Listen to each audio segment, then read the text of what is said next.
Good afternoon, everyone. Welcome to season 5, episode 20 of Oz Media's Motivate Me 313 podcast. We have another informative and educational video for you today. Should be a great episode, and I know a lot of you are going to be at home watching this and saying, "Man, I cannot wait to get the newborn user manual practical hacks most parents learn too late." That's right. We have a guest today who is going to discuss with us some hacks and maybe some tips about what you should do with your newborn baby, and maybe talk a little bit about the infant stage as well. So let me go ahead and introduce the people who are in the building today, starting off with little big bro Yusuf T on the back with the ones and twos as always. Of course, you got myself, Umar, and then to the right of me, we have Sister Abir. And then our guest for today, go ahead and give a round of applause to the nurse, Zaina. Thank you. Shout out to Zaina. She's in the building today. So I want to give a shout out to, I don't want to mess up her name, but she messaged me and said, "You need to get this woman on the show." I think she messaged you as well. Yes, she Yeah. did. So, long story short, she messaged me and she said, "You need to get her on the show." And, obviously doing my quick little research, I was like, "Oh my God, was this like a calling from God?" Because we do have, well, now she's considered an infant, but at the time was still kind of newbornish in the way.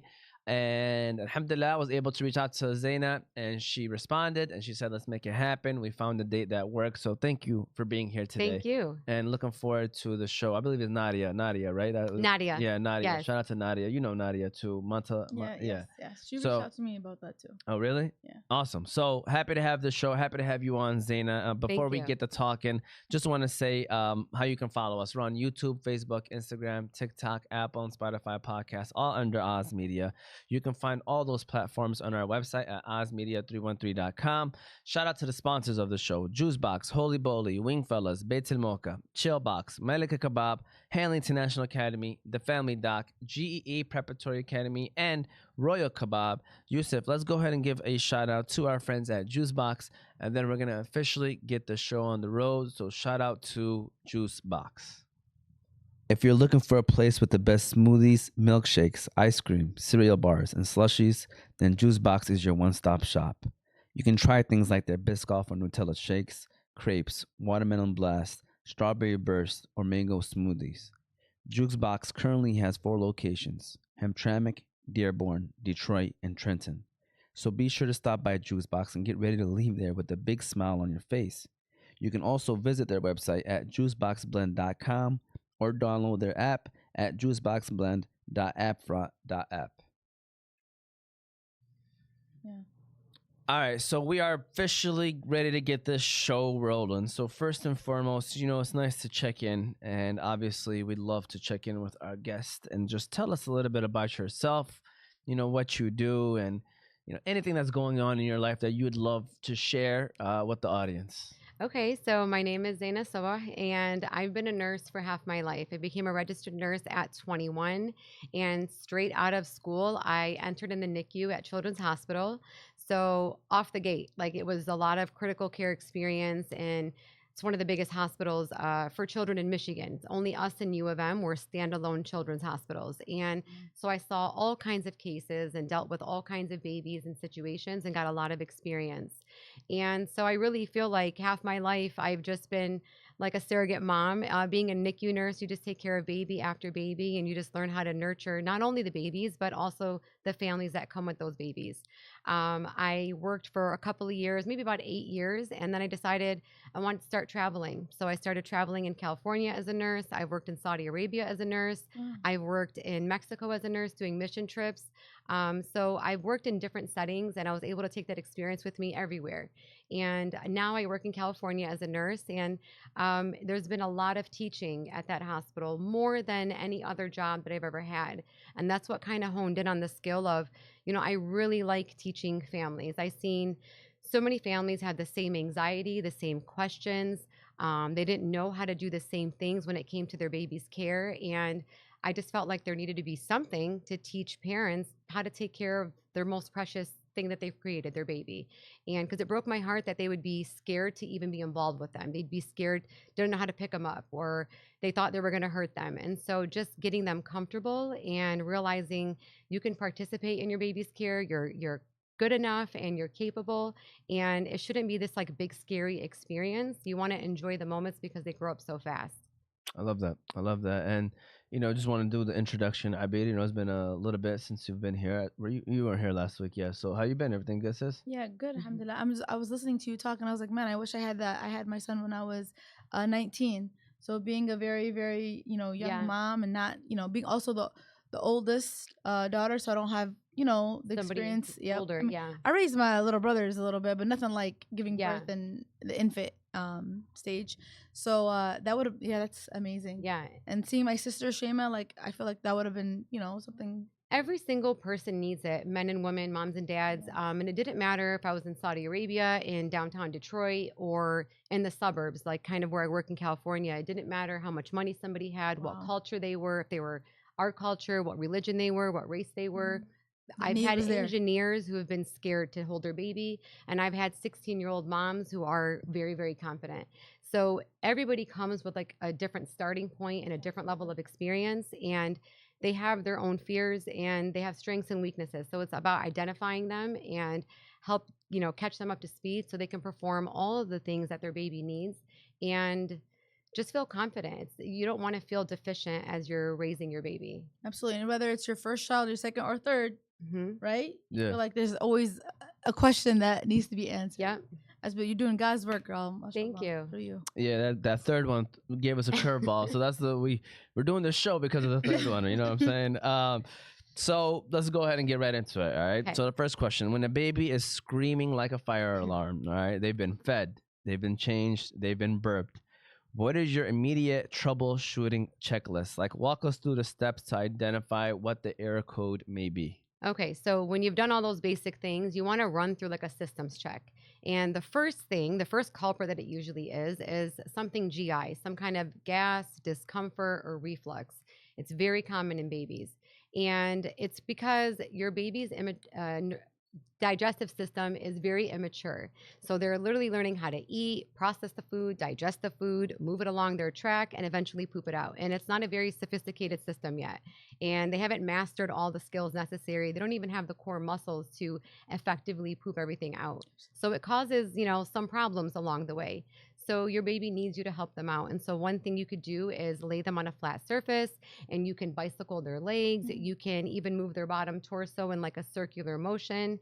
You can give them a tummy massage. And sometimes just maneuvering them and repositioning them like that will allow that trapped air to come out, and it'll allow it to come out more easily. So that at that point, you actually want to burp them again, because now you might get that air out. Also, you want to hold them upright after a feed instead of just placing them right back down right away, because that'll help the milk settle and hopefully minimize any reflux symptoms. Once you've done that, the next thing you want to look for is, are they overheated? It could be because they're outside and it's a hot sunny day, or it could even be inside. Especially our culture, we love to bundle a baby. So sometimes you need to remove the layers because we always feel like they're cold, but really they need to be wearing what we're wearing. So if we have 2 layers, same thing for them. So you can remove a layer, but also take their temperature. They might be brewing a fever because they're coming down with some kind of illness. Once you've done that, the next thing you're going to go for is, are they still hungry? Like, babies will fall asleep during a feed, and the minute you move them, they wake up ravenous, going crazy, like you've never fed them. So sometimes they just need a little bit more milk to top them off. It could be that they have tight clothing or a tight diaper, or we've all seen those socks where it like leaves indents in a baby's foot. So you want to try to see if it's that. Also, like itchy material or even a tag or seam that keeps irritating a baby's skin can be very uncomfortable for them. Or even a piece of hair wrapped around their toe or finger. And so you kind of got to be Inspector Gadget, because the baby can't tell you, hey, I have like a piece of lint in my eye, or there's a piece of hair around my finger. So you kind of have to look to see, is it something going on over there? And once you've gone through all those things and they're still fussy, they could be overstimulated or overtired. Babies have a hard time regulating themselves, and so they need you to help them. And you could do that by creating a calm environment, like dimming the lights, making sure it's quiet, swaddle them. Don't let them, be punching the air and hitting themselves. Try to contain them. Give them a pacifier. That is your saving grace. Give them a pacifier because that's their first line defense to bring them back to a regulated state. And, rock and sway them. And if you've done all those things and your baby continuously cries, we're not talking about like an hour or two. Mm. They've been crying all day or all night, and it seems like they're in pain. It's a loud, high-pitched cry. It's unusual for them. Then maybe there's something else going on. Trust your gut and reach out to your doctor, because they're either going to give you some other tips or some other advice of like what you should do, or they're going to tell you to bring them in. Mm. And I want to mention one more thing, that sometimes babies cry for no reason at all. This is their only language they speak. Even me as a nurse at a hospital after 20 years, I can't sometimes figure out why a baby is crying. And so it's important to know that sometimes they cry, and it doesn't mean you're failing or you're doing anything wrong. It just means we don't know the answer yet. But it is very normal for a parent to sometimes feel overwhelmed or frustrated that they can't figure it out. You know, you're concerned, you're overwhelmed. It's just a lot. And so at that point, if you ever feel like you're losing your cool or you're just not in a calm state and you don't feel like you could safely take care of your baby, go put them back in their crib. Just go put them down. They're going to be okay. And no, this is not the cry it out method. Mm-hmm. This is the how does the parent stay sane method. We don't talk enough about parents and their emotions and how do they regulate themselves. Absolutely. So walk away. Maybe you need to like go to the kitchen, grab some sips of water, take some deep breaths. Maybe you need to like scream and cry. And sometimes when you release that or do those things or take those few moments, you're able to calm yourself back down and then safely resume the care of your baby. But if you feel like you can't even get to that calm, safe place, that's when you want to reach out for help.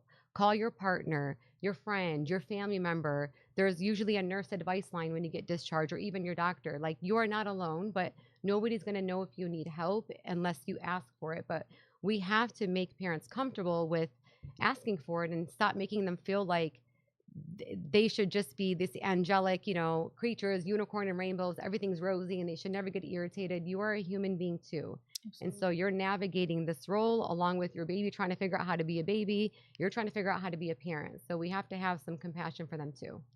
Can we give this a round of Sure. applause, man?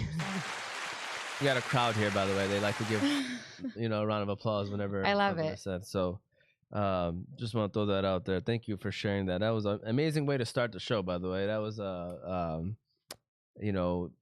do we even have to ask any more other questions? I don't think know. let's go to changing diapers. all right, Okay. which is another famous,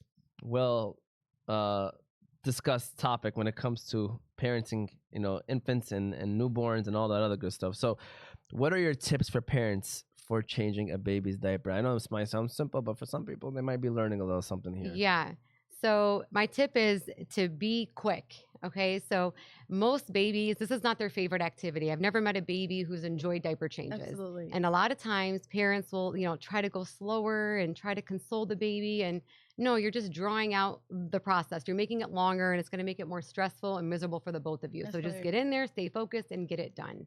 So I like to teach it in steps. So the first step is to have everything that you need before you even start. Gather all your supplies. Second step is to take a peek and see what kind of diaper your baby has. Either go by the lake fold or just unfasten the top and take a peek. Is it a poopy diaper, a wet diaper? And this will help you mentally prepare for like what you're about to go Right. into. And it'll allow you to know how many baby wipes do you need, because there's nothing worse than trying to hold your baby and grab the wipes and they all come out in one clump and like the whole thing comes out. So you're able to lay your baby wipes out separately and they'll be easier to use. Third step is to place a diaper underneath your baby before even removing the dirty one. And fourth step is going to be that you're going to use that top flap of that dirty diaper in one downward motion. You're going to act like it's one big baby wipe, and that'll allow you to take most of the mess, if there's poop there, in one swipe.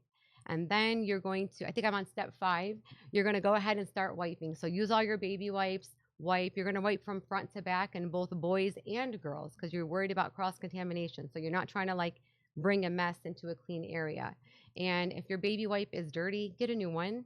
And you want to make sure you get in all those folds and all their creases. And for boys, they love nothing more than to pee. Surprise you, I was gonna say.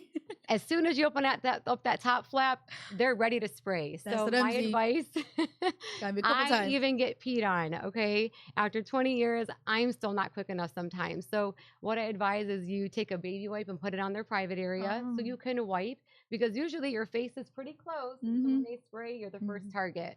And once you've wiped and gotten everything clean, you can go ahead and take those wipes out to get that dirty diaper out. And then you're on the final step, which I think is step 6.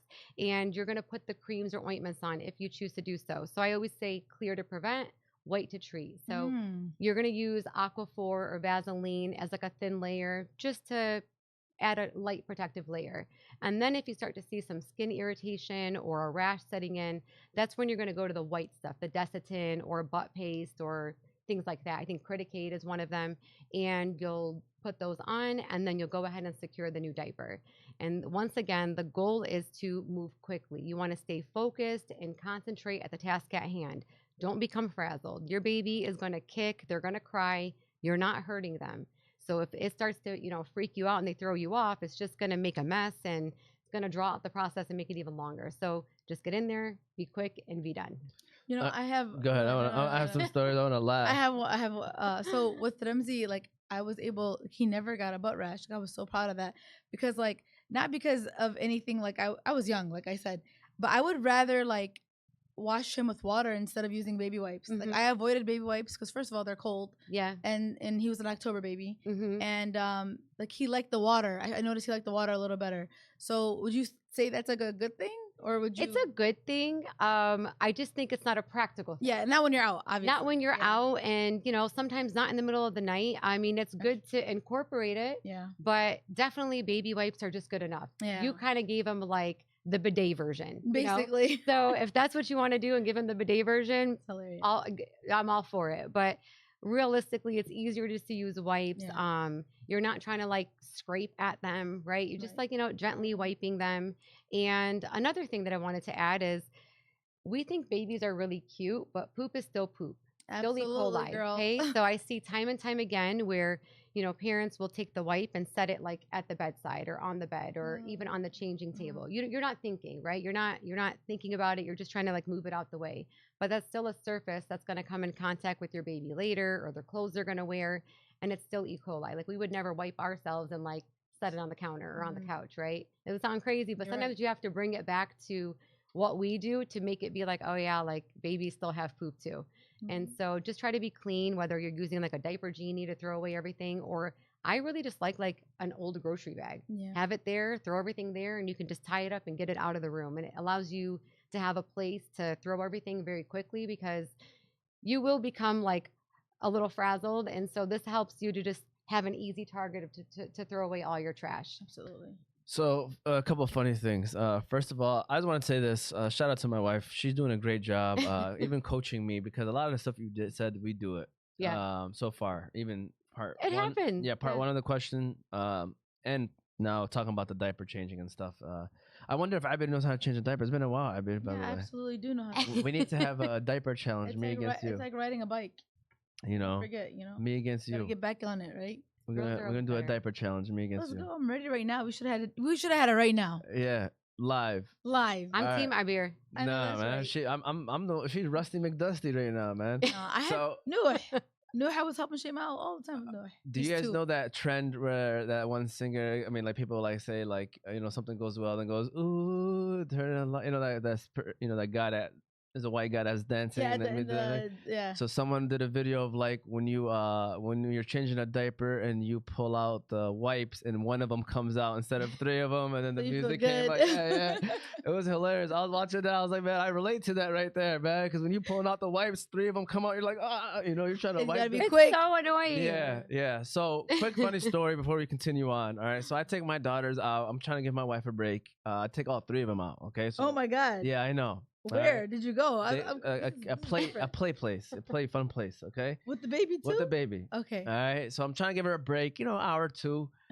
They're playing, and my daughters, my older ones, great helpers. They want to help. Yeah. Okay. Anytime I call them, if my wife is out or in the home, they'll run up the stairs, stop what they're doing, and come and help me.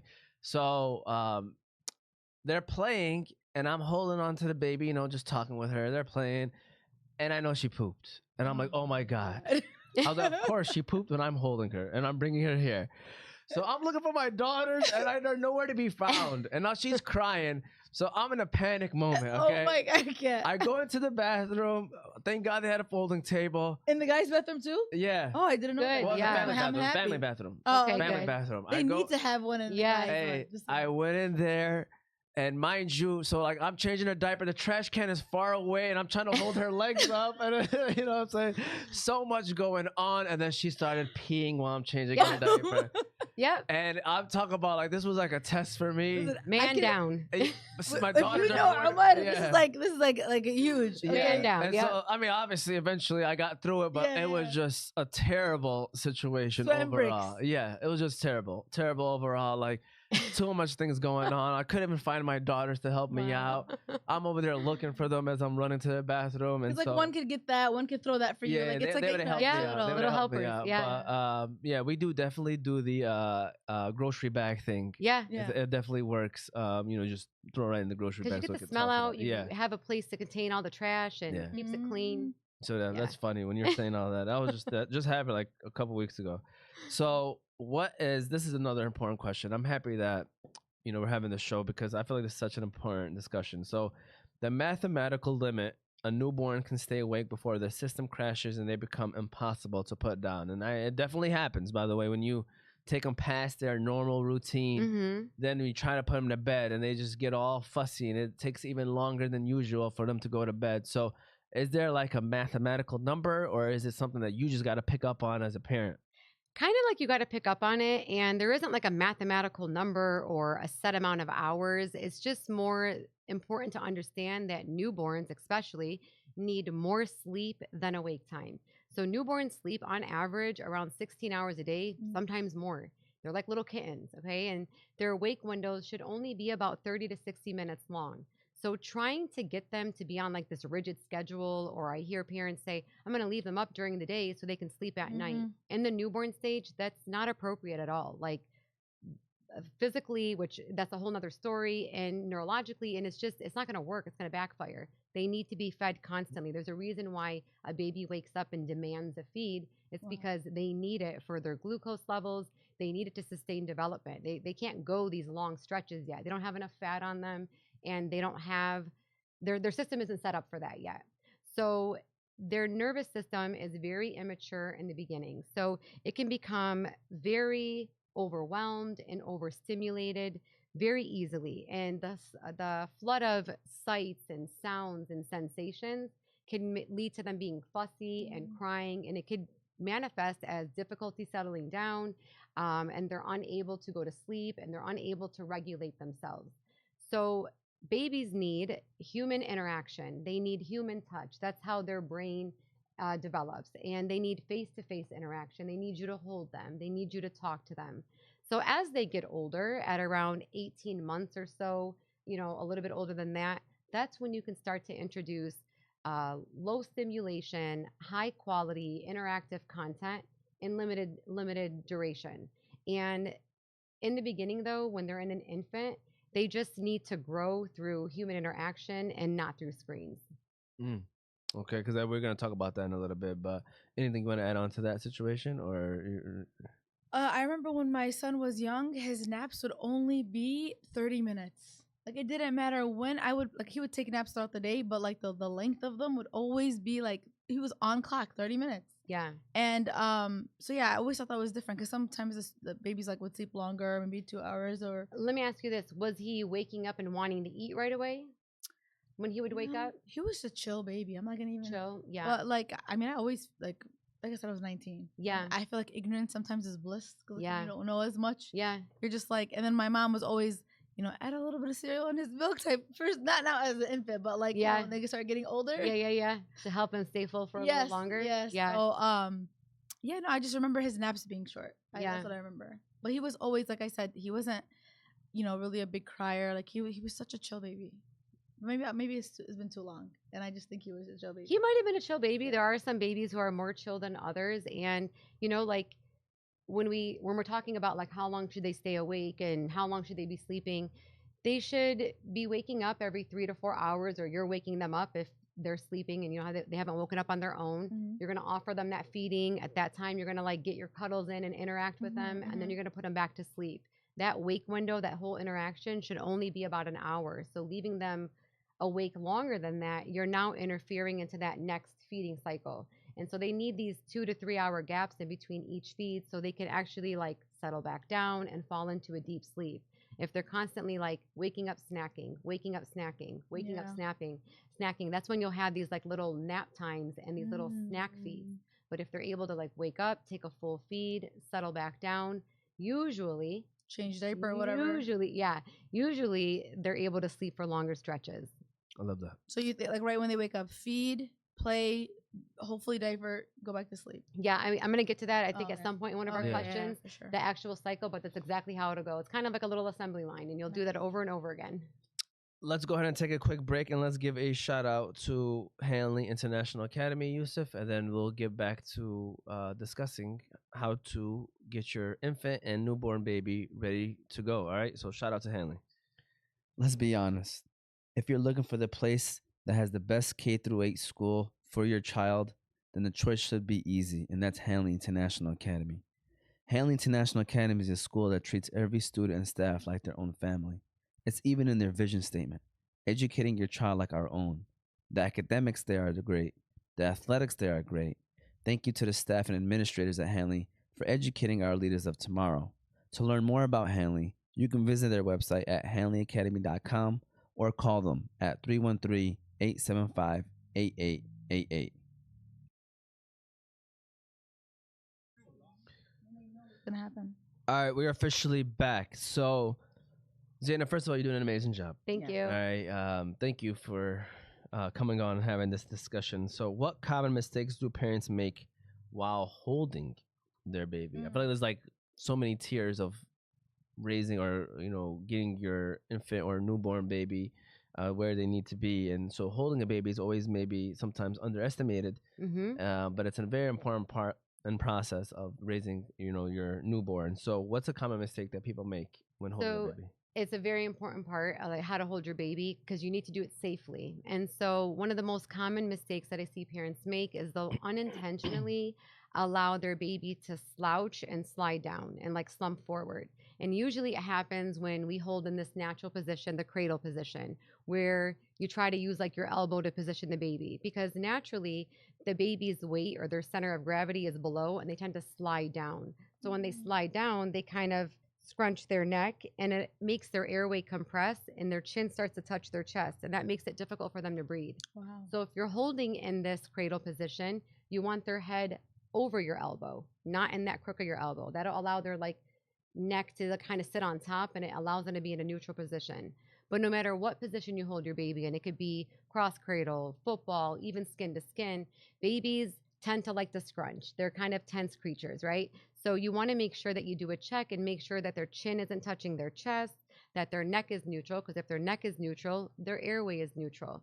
And this will allow them to breathe more comfortably and to just make sure that they're always in safe alignment. I love that. I love that. And I just, a lot of people, they allow anyone to hold their babies as well. And sometimes those people don't know what they're doing.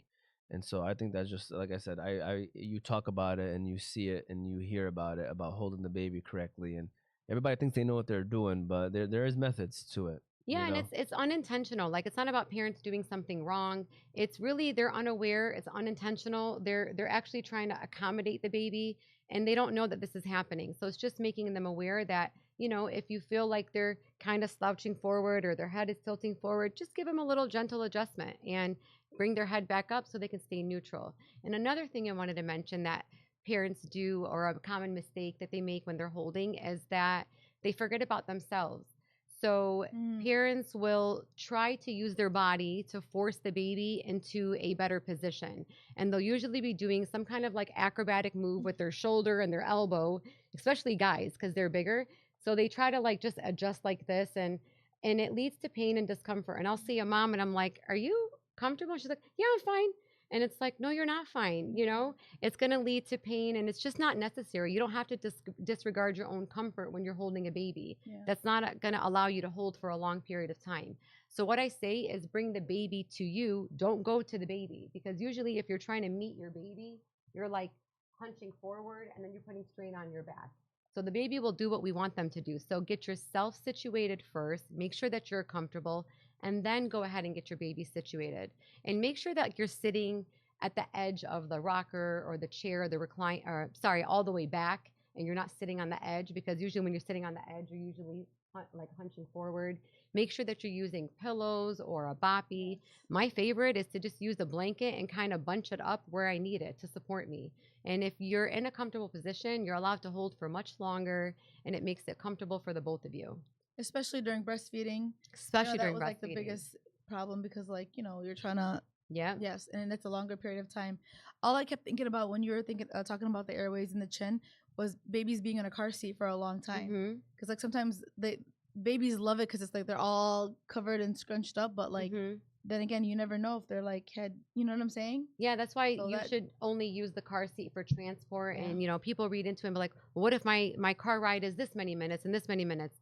You can't avoid everything, right? So you have to just make sure your car seat is in a safe position, that you're using it correctly. Usually it gives you like a green light or like a leveler to say that it's at the right angle, and you're only using it for transport. So people say, well, what about when they're in the stroller? That's transport. What about when I have a 30-minute ride? That's transport. When do you stop using it? When transportation is over. Yeah. So when you come home, you take your baby out of that car seat and place them back in that crib. Remember some of those nights where it was hard? I used the car seat. Remember, I was 19. Don't judge me. I was just being real. But yeah, no, I 100% now, like knowing the reasoning behind that. And that's good you say that, because when people vocalize that, or when I'm teaching, I'm not judging. Right. I'm advising. Right. When you have a blank slate and you have any age of parent, or especially a 19-year-old, they're asking, what do I do? Right. And so it's our job to educate and to lead them on the best thing to do, the safest thing to do, the right thing to do. Right. And so a lot of times I'll get backlash like, I don't know what I'm talking about, or I don't get it, or I don't understand a parent's frustration. What do you mean? I feel like I've been a parent for half my life. Right. I get it. But the infants. job is to advise you. Like when a person doesn't know and they ask you a question, your job as an expert is to give them the best advice. Absolutely. Because there are some tragic incidents and there are some risks. That's why we teach in the way that we do.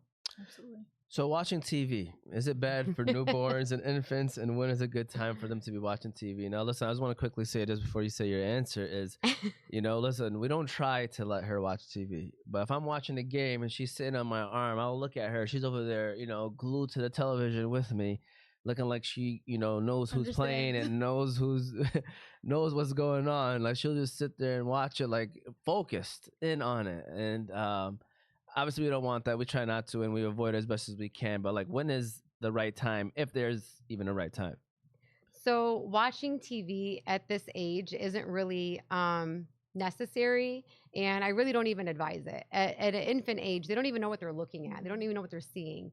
And so all of these fast-moving objects, like the game or the ball or the players, or the bright lights or the sounds or the bright colors, it could be really overwhelming and overstimulating for them. And it, once again, it gives them a hard time in regulating themselves.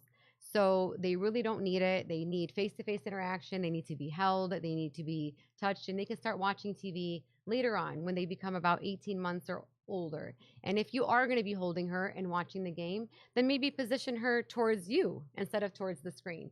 Because naturally, like, they're human. They're going to look at whatever stimulation is in front of them. But their brain can't filter out that stimulation. They can't filter out those images or lights or sounds like our adult brain can. They're still developing.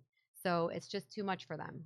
Okay. Do you think that, so I was talking to a friend, and I don't know, I forgot which friend I was talking to, but we were talking about how she was saying how she believes that babies that watch TV at a young age, it might like have some type of correlation with like ADD or ADHD growing up because of the, like you said, like the overstimulation. Yeah. And I was like, you make a great point, but I mean, obviously, I don't know. I don't have any of the backup for it, but I just was thinking. And off of that, is that why sometimes they have a hard time sleeping? Is because they can't turn down what they just seen, and then in their brain, their mental focus. Yes, it's I'm not a scientific expert, but there's science is out there. We already know that screens, like cocoa melon, all these things. There's a ton of things. Social media, they're like dopamine hits to the brain. It's Yep. too much. It's Yeah. too much for an adult, and it's definitely too much for a baby. And so, yes, you will flood their nervous system with images and sounds and lights, and they can't process them. That's too much input coming in all at once. They can't filter it out. We can filter it out and turn it off, but if your baby's just laying there and looking at the screen, she doesn't know necessarily like, I want to stop watching, I want to turn away, oh, this is boring. It's just coming right at her, right? And so all these things are coming right at her, underdeveloped brain. It's still developing, and she doesn't know what to do with it. And so that's when they literally will start to get fussy or overstimulated, and they need help to be regulated. So once again, bring that calm environment to them. Maybe lower the game. Maybe have her facing you instead of watching the TV screen, like lower the sound of the game is what I meant to say. So it's not loud, and they're not hearing the whistles and the broadcasters. Just there's a time and place, and at this infant stage and even early on months in the newborn stage, they don't need screens. It's too much for them. That's not how they thrive and grow. Yeah, sometimes my daughter watches the game like she placed a bet on one of the teams. You know what I'm saying? And I've been looking at her like, what's going on? Are we rooting for the same team? All right, so some things parents should know. I know we're kind of jumping, and I probably should organize this a little better, but what are some things parents should know before leaving the hospital? Okay, so I'm going to be biased, but I'm going to say everything in my course. I have a newborn course, and I say that because I took a lot of time in curating what I put in there.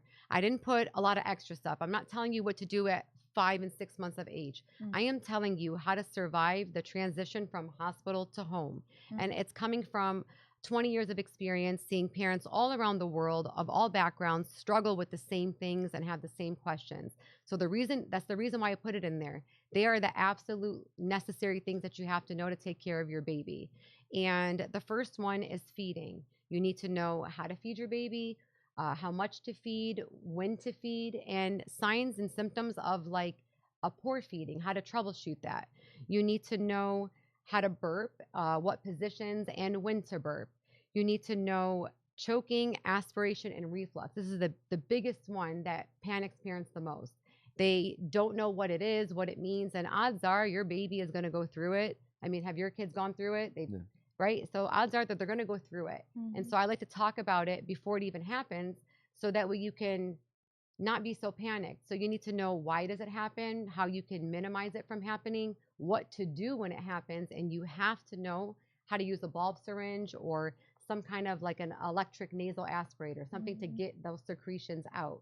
The next thing you need to know is how to hold. We've talked about it. So you want to use safe positioning and learn different holds and how to place them back to sleep safely. Safe sleep. I can't say enough about safe sleep in the crib alone. I don't want to hear about what people do. Right. What you should do is put them in the crib alone. I can go on and on, but that's another topic. Swaddling. You need to know how to swaddle your baby and different soothing techniques. You need to know, like, what else can I do besides swaddling? Can I, walk around with her, put her in a stroller, dim the lights, give her a pacifier? You want to know ways you can console your baby because they're going to spend some time being fussy. The next thing is you need to learn how to change a diaper. Not only how to do it, but when to do it, and signs that you're not getting enough output, and when you should reach out to a doctor if you're getting a low output. You need to know signs and symptoms of illness. What does that look like in the baby? What does lethargy look like? If they're not eating enough, like, what are those markers that will cue you that, hey, I think my baby's sick, something's not right, I should reach out to a doctor. You need to know how to take a temperature and also know how to treat the fever if your doctor advises you, which usually is going to be a Tylenol. But you need to know how to do all of these things. And the only one I don't include in my course is how to use a car seat, but you have to know how to use it before you leave the hospital. Before your baby's even born. Yeah. Right. So I don't include it in my course because I don't know which car seat you're buying. There's hundreds of models out there, but you know the one that you bought. So there's manuals, there's materials, there's videos. Know how to use it, how to install it, attach the base into the car, adjust the straps. That's a big one that you need to know how to use. No, hospitals don't let you leave until, like, right? You have to have your car seat to be discharged from the hospital. Yeah. And we're not experts. I don't know which model you bought. There's literally, you can Google, there's hundreds of models out there. So you have to be the one to know how to use it and use it correctly. We can't strap you in it legally. You have to strap your baby in it, because even if I tried to do it and then I went and installed it into your car, that could be a liability. I'm not covered for that. That's not our role. Yeah. You could say a month from now that I didn't install it correctly, right? So that's kind of like a boundary that we have. So you have to be the one.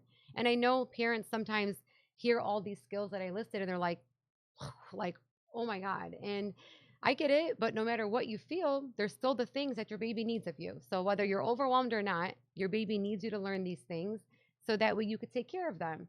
So you don't have to learn it all at once or all in one day. Start learning beforehand so that way you're not flooded with a whole bunch of new information or trying to learn the car seat, right after birth. It's kind of a lot.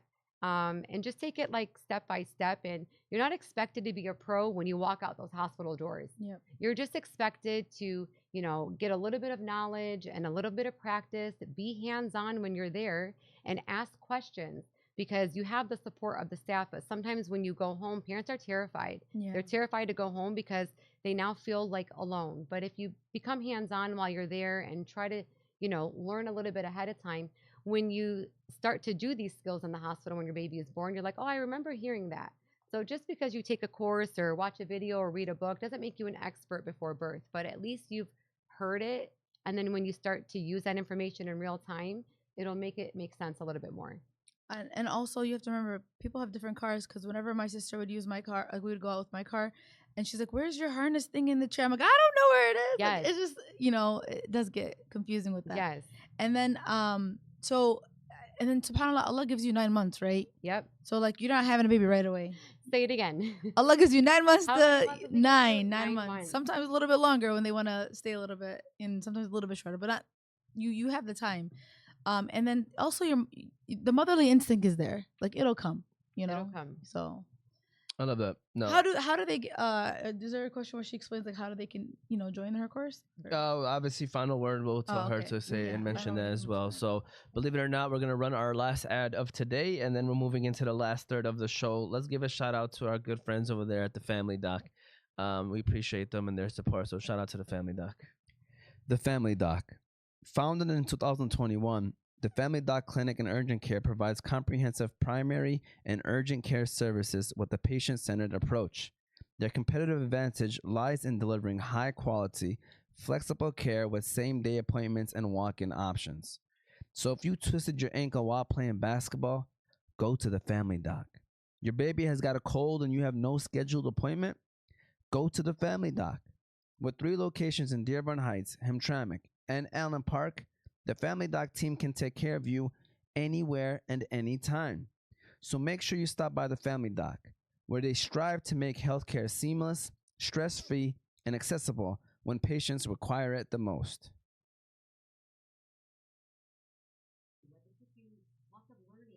Watching. How do you think you could take care of a whole human and never learn? All right, we are officially back, all right? And this is going to be a fun one because I would like to hear your answer. And that is, what baby gear actually makes life easier for parents and what gear is a total waste of money? We're about to help a business gain stocks and mess up a business lose stocks right here. And I'm just going to quickly just throw this out there. Shout out to the swaddle, all right? I don't know if that's the one that you're going to say. Is it the same one or that? You know what? You could just use a blanket for a swaddle. Yeah. So swaddling, there's swaddling devices Yeah. or, gadgets, or there's just a blanket. Either way, you're doing the swaddle. The So swaddle. shout out to the swaddle. Shout out to the swaddle. I'll tell you right now, it's a savior because, I don't know if every baby's like this. I can't Yes. remember my other daughters, but this, our newest born, our latest born, she just loves to move her arms Yep. and loves to kick. So she needs that swaddle. You could just feel her wanting to explode in the swaddle sometimes when she about to go to sleep. Yes. So it helps out. But I'm sorry, go ahead now. Before I answer that question, you made a good remark. So the swaddle works because it mimics the mom's womb.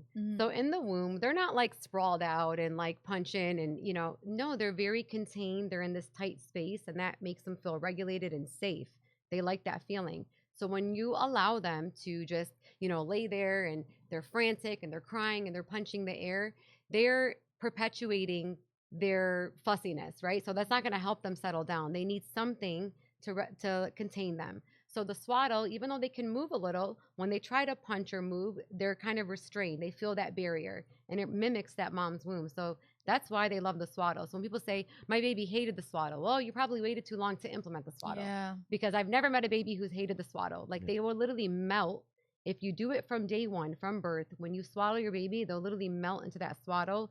And I've had parents be like, "Oh my God," like they just calm down like right in front of our eyes, and it's because it reminds them of being inside their mom. Yeah, I love that. I love that. Okay. So I might refer to my notes for this one because I have a lot to say. So there is a lot of baby gear out there, tons. It's a huge crazy. market, I heard it's a huge market. Yeah. huge. Okay, and there's new gadgets and new things coming out every day. But while some of it makes life easier and it's helpful, a lot of it isn't necessary and it's actually a waste of money. So I always say that you want to buy things that are essential in the beginning. You're not trying to buy every gadget from here until they're a year old. Okay. And just because it's expensive doesn't mean that it's better. Sometimes the more simpler, budget friendly things actually work better or they work good enough. That's all you need. And I feel like the baby industry preys on first time parents or young parents or anxious parents to feel like, oh my God, I have to have all these things and I have to read every review and it's just a lot.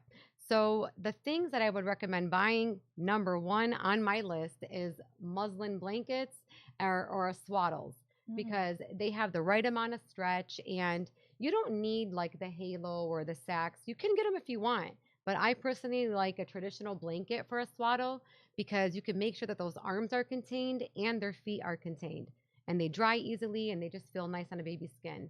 So muslin swaddles and burp cloths. And you don't need different sizes. You don't need different sizes, and go with it. they're big, and you can customize a swaddle for the size of your baby. So I teach that in my course on how to make it a bigger swaddle or a smaller swaddle using the same blanket. So you don't have to buy all the gadgets, just a blanket. Okay, and I like the muslin material because it dries fast and it has the right amount of stretch. You need a simple baby monitor and a milk warmer. So once again, not fancy, not the state-of-the-art one, just one of each that's just simple. You need to see your baby and warm up milk. That's it. The next one is a baby carrier or a wrap. I love that because it allows you to be mobile as a parent, but it allows your baby to be in the happiest place, which is next to you and contained. And sometimes your baby won't settle down, and so you can wear them and get some things done. I love that. The next thing is a sound machine or a white noise machine because your baby might be in the room, but you might need to go in the kitchen and, closing cabinets. The sound machine is able to muffle out that noise so they're not woken up. You don't want them to wake up. And it mimics the womb too. It mimics the womb because there's noise. They're used to a little bit of noise. And for the people who say like, well, if you play the noise machine, then they're never going to get used to, hearing sounds. Okay, but when you're a brand new parent, Right. you'll take all the help you can get. Okay, and you'll deal with whatever comes later. The next is simple, easy clothing. And I have it in my bag, but you're not trying to get like the 3-piece outfits, okay? Nothing with like a million buttons. Just get either those nightgowns, they sell them at Target, that have the opening at the bottom, or just the onesie that has the 2-way zipper. You're gonna change a lot of clothes, so you don't wanna be taking off a bunch of layers. And the next thing is an electric nasal aspirator or some sort of like electric suctioning device. And you can use a bulb syringe. You need to know how to use it. But a lot of parents have trouble with like gauging the right amount of pressure. And sometimes these electric ones just make the job a little easier, especially when your baby is thrashing and turning their head away from you. So those are the things that I would suggest you buy. By the way, we got every one of those things except for the heating Bottle warmer. bottle warmer. Bottle warmer. We just pour the water out and then leave it out for a little bit without pouring the milk in there until she's ready for it. But other than that, we have every single one of those things. There you go. And those are the things that you're going to use every day, multiple times a day for the foreseeable future of your infant's life. So they're the things that you really, really need to get by. If you think about them, besides the basics, diapers and things like that, these are the things that will actually help your journey in the beginning. I second everything she said, by the way. So let's hear the ones that you all right. Yeah. So the one I wouldn't recommend is a wipe warmer. Even though it's kind of, shocking to their skin, it's not feasible. Like you're not going to change diapers in the same spot. And so you're going to set up this fancy station and you're never going to change a diaper there all the time. And it doesn't help you when they're on the go. So there's no point of buying it, getting your baby used to it to use it one time a day, if that. You don't even need it. We don't even use it in the hospital. Room temperature wipes are just fine. I never know what that is, so that's a good thing. It's a device that heats up your baby wipes. Oh. So your baby will like it a little more. But what are you going to do when you're out? Yeah. You don't have that warmer. It's not mobile. Stay away. Stay away. You don't need excess toys and excess gadgets, and you just don't need a bunch of clutter. Like your baby isn't playing with anything and using any of that stuff yet. Okay, you don't need a gadget for everything, just the basics. So just if it's looking like it's trying to make your life easier and you can't even figure out why you're even buying it, just don't buy it for now until you figure out if you need it or not. The next thing is, I have to look at my notes. Sorry. Clothes with multiple, I've talked about it, with multiple pieces. So just don't buy those, okay? Buy the easy stuff that I mentioned. You don't need a fancy crib with a fancy bedding and a fancy mattress. Just a basic crib with a flat mattress and a flat sheet. And a lot of times, to be honest, you don't even utilize your crib that much. What's really more helpful is a bassinet because it's mobile. Did you guys have that? Yeah. Yes, you get this fancy crib and you set up your nursery, but I feel like it's for vibes in the beginning Absolutely. because I honestly feel like it hurts my back to like place the baby all the way down in there. Yeah. And usually you want your baby close to you or in the same room as you. So this bassinet is mobile, it's easy, it doesn't take up a lot of space, and they can fit in it for the first few months of their life. Then you can transition to a crib. So if you're somebody who's like low on money or don't know what kind of crib you want, maybe just wait on it and get a bassinet until you figure out which one you would like. I just want to say don't buy in bulk. Like you don't have to buy a million of everything. We have lots of delivery services and Amazon or whatever, wherever you shop, and things can get to you in an instant if you decide you need it on a moment's notice. So don't just start to hoard items because a lot of times you'll be buying this, like I might need this and I might need this, and you throw away all the boxes and then you're left with all the stuff that, yeah, you could donate it, but it costs you money and it's cluttering up your space. Like you just don't need it. And you just want to buy practical, essential items that, once again, you're going to use every day. So think about like, what are you going to be using? What does your baby need? And buy items to support those things. And the last thing I want to talk about, I've saved it for last because I'm indifferent about it. And it's super controversial. Have you guys heard of the Owlet sock? The monitoring device where you can put it on their foot and it monitors your baby? Okay. Monitors what though? So it's a monitoring device and it monitors your baby's heart rate and it monitors your baby's oxygenation status. And so a lot of parents, because they're anxious, want to continue monitoring, especially after they've left the NICU. But even regular parents that had never had a NICU stay or a NICU baby, they want this device.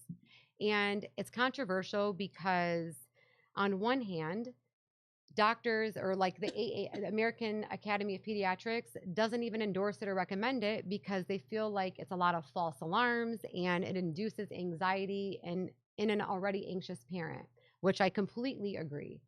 But you have parents who say it gives me reassurance, it makes me feel safe, and indeed it's alerted me to some like emergent situations going on with my kid, which I can completely understand.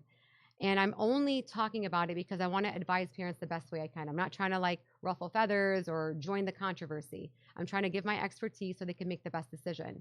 If you're going to use a monitor, if you feel so strongly that you want your baby to be monitored for whatever reason, and that makes you feel safe, I'm all for it. It doesn't hurt your baby. However, there's no point of having a monitor if you don't know what to do with the information that it gives you. So if the monitor is ringing and you go there and it's not a false alarm, and you realize your baby is really going through something, an emergency, yes, you can call 911 and wait for first responders to come.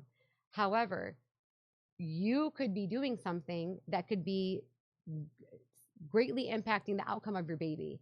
So you should be CPR trained if you're going to buy that monitor. I feel like every parent should be CPR trained. I say it over and over again.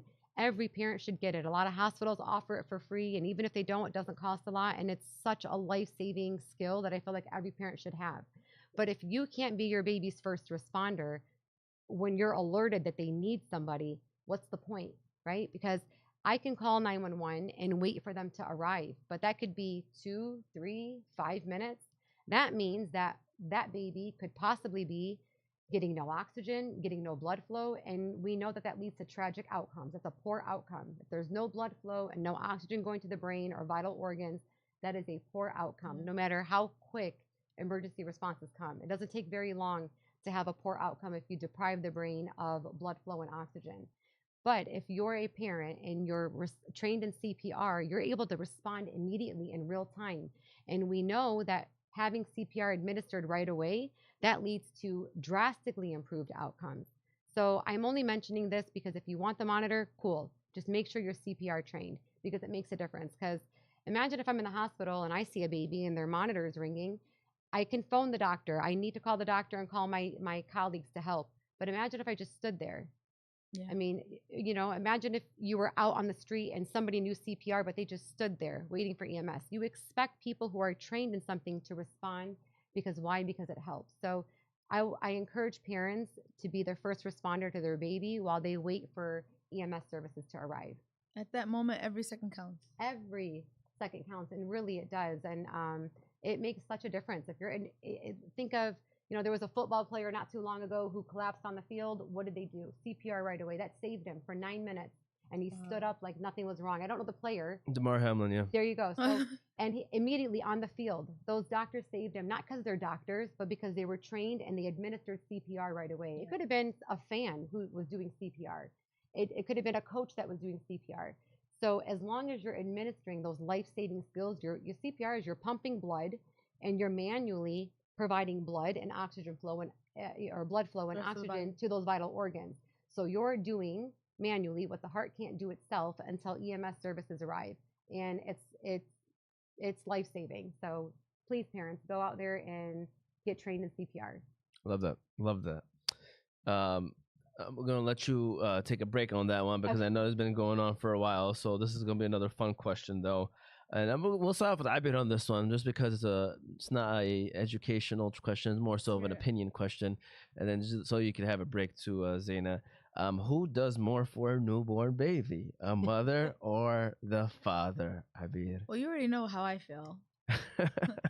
My ex was not in the picture at all. So, and I think that kind of, I do want to say, fellas, men, I know I hate this, be there for your wife because it plays a huge role. Because at the end of the day, I feel like I don't want to ever have a baby again because I did everything on my own. And I feel like that kind of scarred me.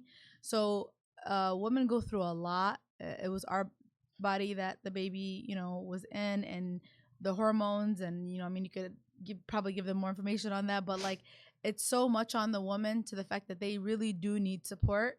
So I honestly think, women do more, but there are great dads out there that also help out. So I don't want to knock all men, but personally, I think if we're like to pick, if I'm going to pick, obviously the woman does more. But that's just, my opinion. I have a very, very biased opinion. So Nurse look, he's trying to Zeina. get me in trouble. He always tries to get me in trouble, by the way. Always. Before I answer, I have a question. Okay. Do you feel like the same participation in your baby's life, was that the level of participation that he had in your relationship prior to the baby? Oh, yeah. Yeah, Okay. absolutely. So I asked that not to get personal, but to say that if you have a parent or a father that's not showing up, they usually didn't show up even in your relationship. Absolutely. So You're you right. entered the situation with those same characteristics. So that's not to put blame, Right. but it's also to just highlight, like, make sure you're picking the right person to have kids with. If you can. Absolutely. I know stuff happens. Absolutely. Right? I know stuff happens, and sometimes situations precede us thinking, and, unexpected things happen, but you know what you're getting into. You're and right. so you can't, what do they say? Like, you can't get milk out of an empty cow. Yeah. You can't expect somebody who didn't cater to you as a woman or show up to you as a partner to now take on an extra task and show up for another human being. Absolutely. It's kind of crazy when you think of it that way. I hear women all across the world right now either snapping their fingers or clocking. No, I wanna add on to that because it was arranged marriage and I was really young. Yeah. So I get it. I'm into the culture. I get it. It didn't hit me until I was pregnant. I was like, this Yeah. guy's gonna be the father of my kids. Like, I didn't even think about it before. Like, I don't know where my mindset was at that time. But it didn't hit me until literally I found out I was pregnant, and I was like kind of surprised, very surprised.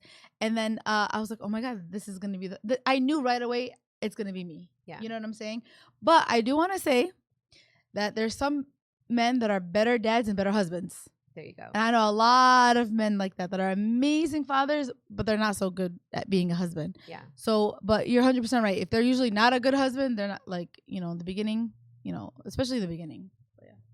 So is your correct way of answering that question the way you I got just so answered? much to say about that. Yeah, I want her to Okay. talk. I got so much to Okay. say. You can't. And Yeah. you're going to be surprised. I got so much to say because I go in on both mom and dad. And Yeah. you I have so advice much. for both of them. Yes. Right? Because they both do some great things, but they both kind of, are counterproductive towards each other.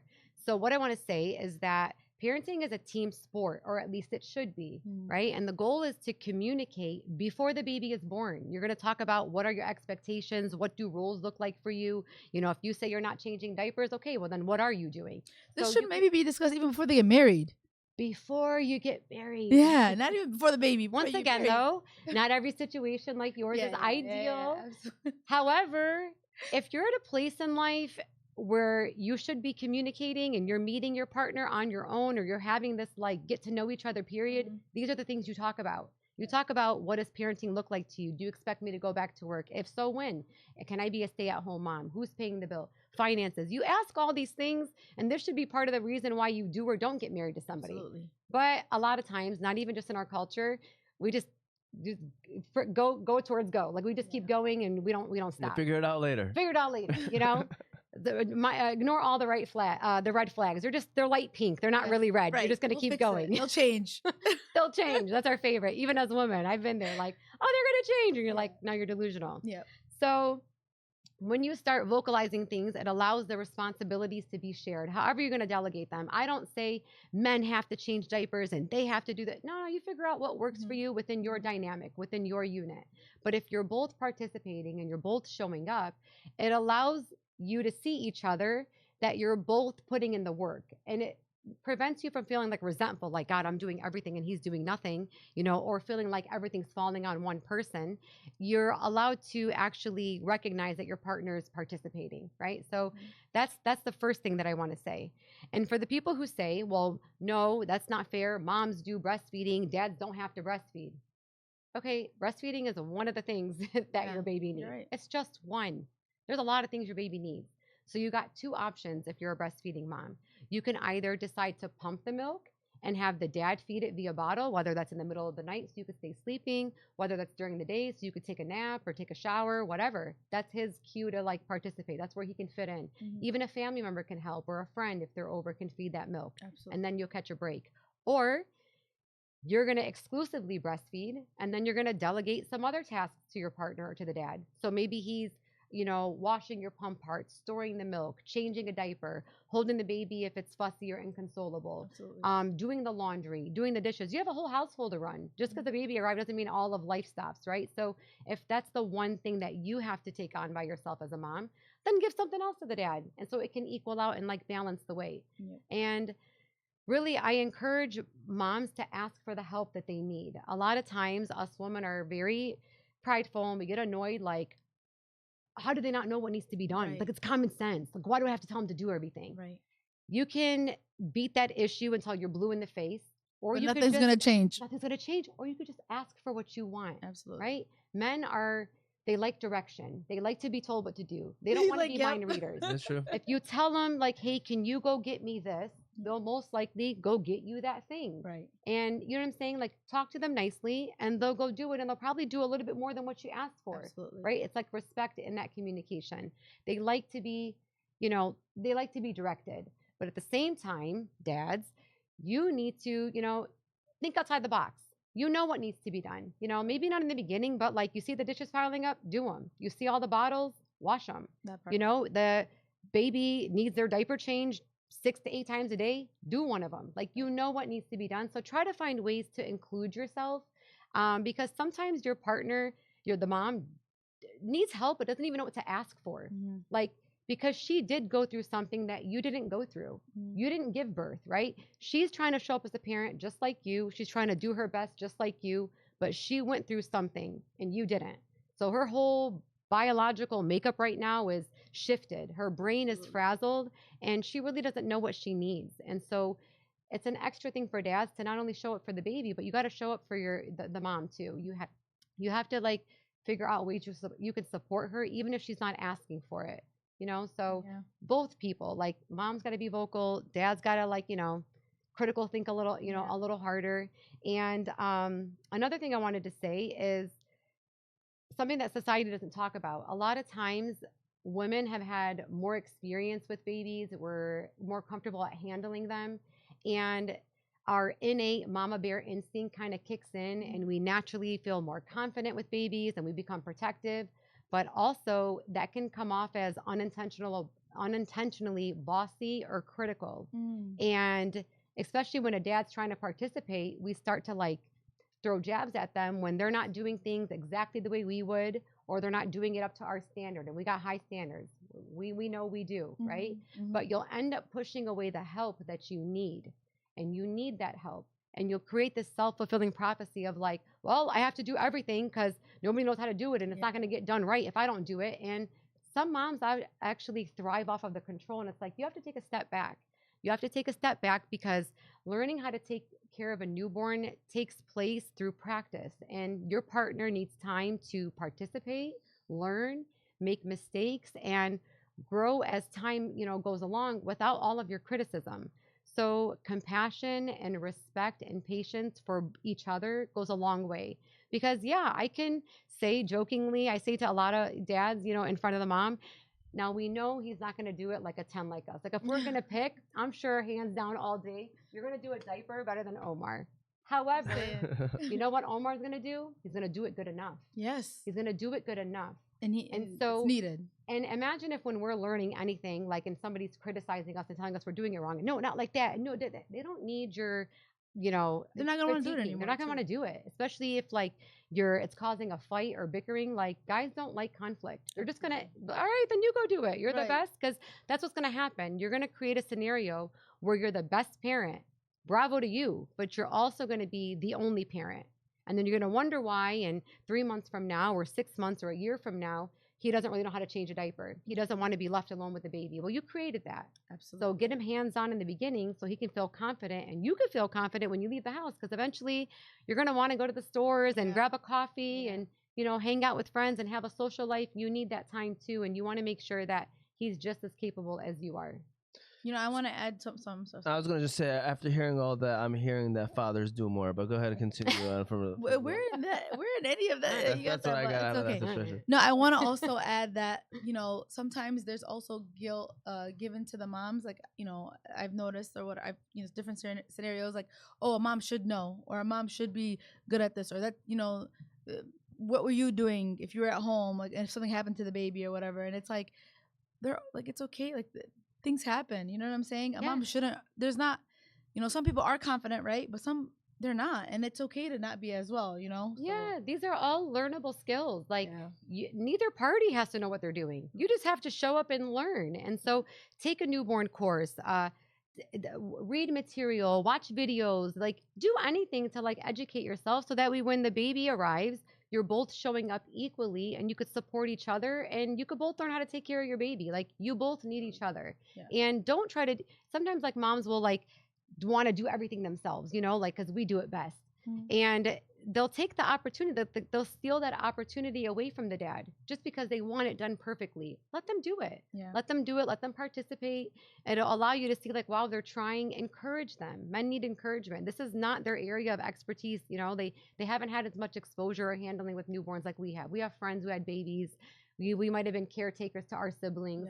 I know I was. So, that's not the same situation for guys. So this is their like first time really. And they are so nervous. Men don't share their emotion and they don't share their fears and they don't want to feel incompetent, so like geek them up, encourage them, make them feel like they're doing a good job and they'll flourish, but they don't need you attacking them while they're trying to learn. Absolutely. And then like a lot of, I'm always gonna come back to the girlies, but no, like even girls sometimes don't know. I feel like that's where I feel like they get more guilt, especially if they're going through postpartum depression. It's like, why isn't she so loving towards her kids, or why doesn't she? You know what I'm saying? Yeah. And they get this burden of like they should know, or they should care, or they should be like this happy mom, and it's like people don't realize that everybody's different. Everybody's different. So. And you got a whole bunch of things going through when you give birth. Your body might be in pain. You might be recovering from like a traumatic experience. Not every delivery is like, boom, they pop right out. No, you are really recovering. You are a patient yourself. And then you just birth something and then you have to show up for it. And you have to pump the milk, so there's like a lot of things going on and your hormones are fluctuating. And sometimes you don't even know what you're feeling. So also for men, be patient, because I know sometimes it could feel like, like what's wrong with her? And she doesn't know what's wrong with her. Right. Okay. Like, but there's a lot going on and it's going to take a minute to get back to like a balanced state. So just try to you're both going through stuff and different things. Just try to be supportive to one another. I'm sorry. No. That was it. I remember when I was pregnant, I didn't get like milk supply. Mm-hmm. Like it was very difficult for like I just didn't get any. Mm-hmm. And I just remember sometimes some of the moms were just like the older you know, aunties or whatever, they would be like, oh, you know, ما بشحني, or like there's no like, I'm like, what do you mean? I love my son, like I care about my, like just that there isn't that like that's supposed to bring the milk, and it's like absolutely not, and they don't realize they're judging and they're hurting, you know. It's terrible. Yeah. Sometimes our So- culture can be so nurturing, but sometimes, oh my God. Yeah, Like the no. stuff that they say, it's insane. Just You know, like- in 1 minute they're like taking care of you and making sure you're catered to, and the next minute they're like breaking you down mentally. And a parent, both parties already feel like guilt. They feel like they're deficient and they're not good Yes, enough. yes. The last thing they need to hear is that something that should be biologically easy, Yeah. it's not working, that it's Right. their fault. Right. Like, you know, and if you weren't bonded right away, you know, that's normal. That's normal to not feel bonded immediately. That these are all normal things because your body is not at a regulated state. Yeah. Your emotions, your hormones, everything's off balance. You're sleep deprived. Like, give it a minute. Give it a Mhm. minute to like fall into this role. And Bro, where were you? God, I really am so passionate about it. Like I could talk on and on. I could do a million podcasts for a million hours because God, you're creating, not only you didn't just create a life, you need to like raise the life. And this is where your relationship will thrive and your baby will thrive based on how you both participate. So first of all, great information. I agree with everything you said. And You still think men do more? That's what I want to no, of course not. Of course not. I mean, you know, let's be real. I already told her, like, I feel like I've taken on a bigger role with the older girls, and you know, my wife, it's like an 80-20 with the newborn, which, you know, I'm trying my best, but there's a lot going on right now too. So definitely trying to manage as best as we can. But it's a partnership. It's a partnership. You know, And we are trying our however best. you delegate that Yeah. in your household, there's no right or wrong. Absolutely. As long as you feel like you're both showing up and pulling your weight, whether it's you with the older two, her with the little one, you know, outside doing work, her taking care of the house. When you're both showing up, it allows you to feel like you're both working towards the same goal, and neither one of you will feel like the other's lazy, and you won't be resentful. Yeah. So however that works, like don't listen to what people say, like society, that they should be doing this, or he doesn't love you, or he should be doing that, or he's not a good dad. I don't buy into any of that. Figure out what works for you, figure out how you could support one another, and keep it to yourself. Especially when you have other kids, not just the Yeah. baby. Yeah. That plays a part. If you could download one specific habit or routine into the brain of every new parent listening right now, or eventually will be listening, something that would save them hundreds and hundreds of hours of stress in the first year, what would it be? So two things. I have, the first thing is you want to treat the newborn period like it's one routine that you keep doing over and over again every day, day after day, for weeks on end, right? And your typical routine or day should look like your baby wakes up to eat, or you wake them up if it's been 3 to 4 hours. You're going to offer them a feeding. You're going to change their diaper. I did it out of order. You're going to wake them up, change their diaper, feed and burp them, and then you're going to hold them upright, get some cuddles in, some skin to skin, love on them, and then you're going to put them back to sleep. Following this sequence will create like a rhythm, but you have to follow the sequence. You have to put them down, because when you put them down, you're going to go do something else for yourself, whether it's mom or dad. You're going to take a shower, take a nap, get something to eat, just go do something for you. And what this does is it allows you to have some downtime in between the feeds. The benefits are huge. You're able to have these small pockets of time where you're able to pour back into yourself. Your baby is able to be regulated, and you can regulate your day a little bit. And it gives you a little bit of predictability in this unpredictable time in your life, right? Mm-hmm. And of course, babies are not going to always follow the plan. They're going to be wide awake at 3 a.m. They're not going to stick to the clock. They're going to wake up early. They're going to be fussy sometimes. But if you have these like soft guidelines of how your day is going to be structured and how it's going to go, it allows you to anticipate like the next thing, the next feed. How is tomorrow going to go? And it makes it a little bit more manageable, because instead of it being like this complete constant chaos, it just turns into something else that you're able to deal with. Because a lot of parents navigate, you know, newbornhood, and they just like respond to the baby. They're very reactive instead of proactive. Mm. If you kind of take the lead and set the tone, yes, your baby might not always like, you know, follow the program.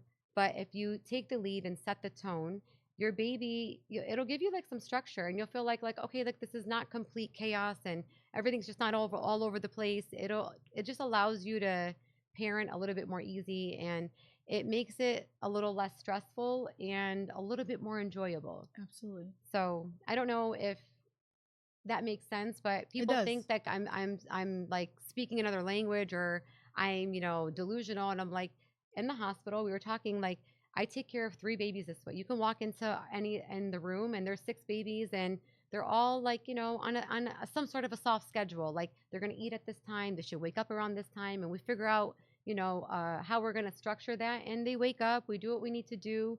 Parents hold them, we hold them after the feed, we change their diaper, and we put them back down to sleep. And we do get these pockets of time. How do you think we get to do charting and, do all the other things that we need to do and tend to the other babies? I could have 3 that day and they're all being fed. So in an 8-hour shift, I'm doing maybe 8 feeds, Wow. right? So I'm feeding, changing diapers every hour. And sometimes when I'm feeding one, another one wakes up when they weren't supposed to. But you go and you console them, you give them the pacifier, and you keep it moving. But this is a very doable thing, or like a reasonable schedule to think that you could put your baby on. I love that. Love that. You said, Yeah. I know you said you had 2 of them. So what would be the? Did you already say the second one as well, or? If you have 2, the second one. Another thing that I feel like will help you navigate this a little easier and keep your sanity is, parents are very loving and they're very concerned.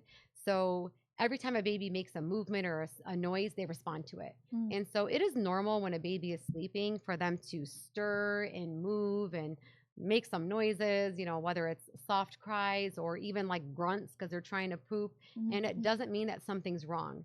So normally what I see is a parent will respond right away, and they'll start unswaddling the baby, opening them up and touching them, and like, "You okay, what is it?" They're talking to them, and they even pick them up. And so all of that is stimulation. So what you've done is you've now fully aroused that baby that probably would have stayed asleep if you just left it alone. And parents mean well, they're coming from a good place, but you are actually interrupting the sleep that they need.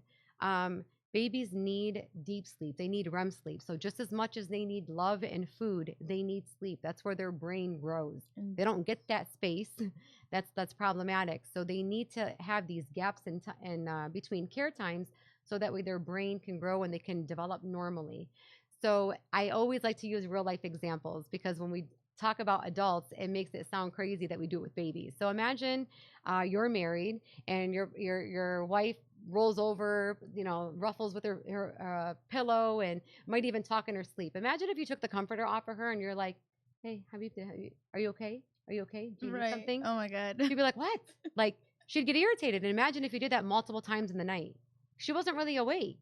You sensed something, she moved, but she wasn't awake. She's Wow. just shifting, right? And so you would leave her alone. But if you woke her up every time she moved or every time she rolled over, you would now be interrupting her sleep. And how would she wake up? She'd wake Irritable. up groggy, not feeling well, and it would affect her whole day. Same thing with the baby. Babies don't sleep all night in the beginning. They sleep in intervals. So they need these uninterrupted intervals to be able to get into that deep sleep and not be cranky, not be fussy, and develop normally. So I urge you, just leave the baby alone. Go respond to them. If you hear something or you see something on the baby monitor, respond to them. Look and do monitor. Assess what's going on before you try to intervene, because odds are they needed nothing. Yeah. Can we give Nurse Zeina, first of all, a round of applause? I feel like we just took a nice course of Yes, for sure, of a for class sure. right there. So before we do final word, and we do want you to share out there to people, first of all, any final comments you have, and then how people can get your course and how they can follow you, or all the above. Again, we appreciate those that are tuned in and watching this. You can follow us on all of our socials. We're on YouTube, Facebook. This whole podcast episode will be dropped on YouTube, Apple, and Spotify under Oz Media. We have clips on Facebook, Instagram, TikTok, as well as YouTube, all under Oz Media. And you can find all those platforms on our website, ozmedia313.com. One more time, I want to give a shout out to the sponsors: Juice Box, Holy Bowly, Wingfellas, Bates and Mocha, Chill Box, Malika Kebab, Hanley International Academy, The Family Doc, GE Preparatory Academy, and Royal Kebab. With that said, Zeina, any final words, final comments, and please don't forget to mention how people can get your course and follow you as well. Okay, so I have a couple of final thoughts. I'll try to make them quick, but they're important for me to share, because I feel like the biggest source of stress for parents is the fear of the unknown, and they have anxiety over the unknown, but all that anxiety won't make you know it. So you just have to really just start planning, start learning before the baby comes. And the only way you can help yourself is to educate yourself. Absolutely. You don't have to know everything from the jump. You just have to be able to learn it, right? And you don't want to learn it at the last minute all at once when a baby is in front of you, because babies are a whole new world, and all of these skills are learnable. So you don't have to have them already embedded in you. And they all can be learnable, but relying on the hospital to teach you everything is completely unrealistic. That's not what the hospital is set up for. So you've both been through birthing experiences. You probably felt like you left the hospital and you still didn't know enough. And it's because that's not what it's there for.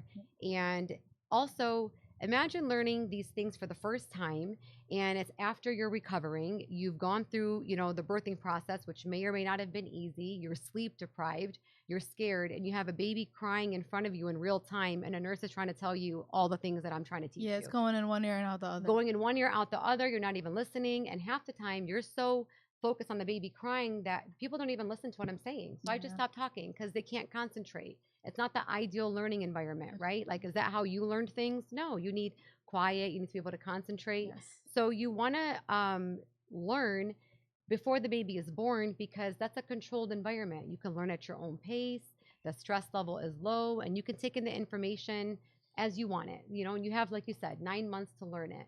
So that's more ideal. And it's not about nurses or the hospital system, not caring or us being lazy. We don't have the time to do extended one-on-one teaching. Absolutely. And everyone has a different learning curve. It's just the reality of the system that we're in.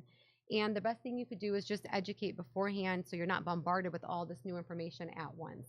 It's critical. It sounds foreign, and you just need time to learn it. And it's, you can learn it all. And so I have a course because of that, and it teaches you all of the basic skills, and I love it. It's online, and hopefully in the future I'll start to do some in-person courses, but I wanted to start with it online first. That way everybody had access to it, not just Dearborn or Metro Detroit or those people who are local. I wanted everybody to be able to have access to this information, and for it to be not just one time. I like that you can watch the information when you're 3 months pregnant, again when you're 7 if you want, 9. Watch it when you go home and you're trying to figure out what to do in the middle of the night. You can watch it a few days after you get home. You can watch it whenever you want. You can watch it at a different time than your partner. And so it really allows you to reinforce the information over and over again. And the other thing I wanted to say is that it is completely normal to feel like you're not doing a good job as a parent. That's another thing we don't talk about. Like you said, in your family or people made you feel like you're just supposed to know, and they make you feel bad, and you really feel like, God, I should know. Like, why do I suck? Like, why am I horrible? Why don't I know how to do these things? And it's okay. Like, you're doing a good enough job. Like, don't let people break you down. And I promise you're doing better than you think.